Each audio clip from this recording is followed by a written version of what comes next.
যুক্তরাষ্ট্রের president Donald Trump জানিয়েছেন, supreme court যদি তার ঘোষিত বৈশ্বিক ট্যারিফ বাতিল করে তবে পরদিনই নতুন শুল্ক আরোপ করা হবে।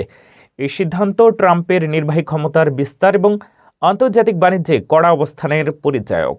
বিশ্লেষকরা বলছেন, এটি প্রেসিডেন্টের আর্থিক নীতি ও আন্তর্জাতিক বাণিজ্যে প্রভাব নিশ্চিত করবে।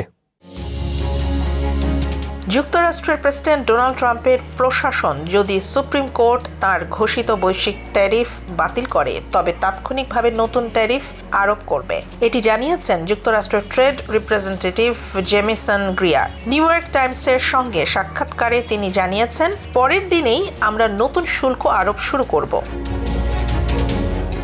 সুপ্রিম কোর্টের এই রায় আগামী কয়েক সপ্তাহে আসার সম্ভাবনা রয়েছে। এটি ট্রাম্পের নির্বাহী ক্ষমতার বিস্তারের পরীক্ষা হিসেবে ধরা হচ্ছে। 2025 সালে জানুয়ারিতে দায়িত্বে ফেরার পর থেকে ট্রাম্পের প্রশাসন বেশ কিছু দীর্ঘমেয়াদী ও বিতর্কিত নীতি বাস্তবায়ন করেছে। এর মধ্যে বৈশ্বিক ট্যারিফ অন্যতম।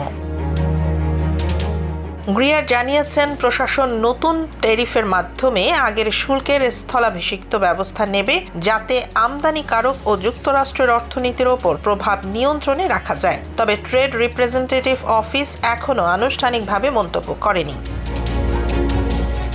বিশ্লেষকরা বলছেন, সুপ্রিম কোর্টের রায় শুধু ট্যারিফের ভবিষ্যৎ নির্ধারণ করবে না, বরং প্রেসিডেন্টের নির্বাহী ক্ষমতা ও সীমা নিয়েও বড় বার্তা দেবে। ট্রাম্প প্রশাসনের এই পদক্ষেপের মাধ্যমে স্পষ্ট হয়েছে যে তিনি আর্থিক নীতি ও আন্তর্জাতিক বাণিজ্যে কড়া অবস্থান অব্যাহত রাখবেন।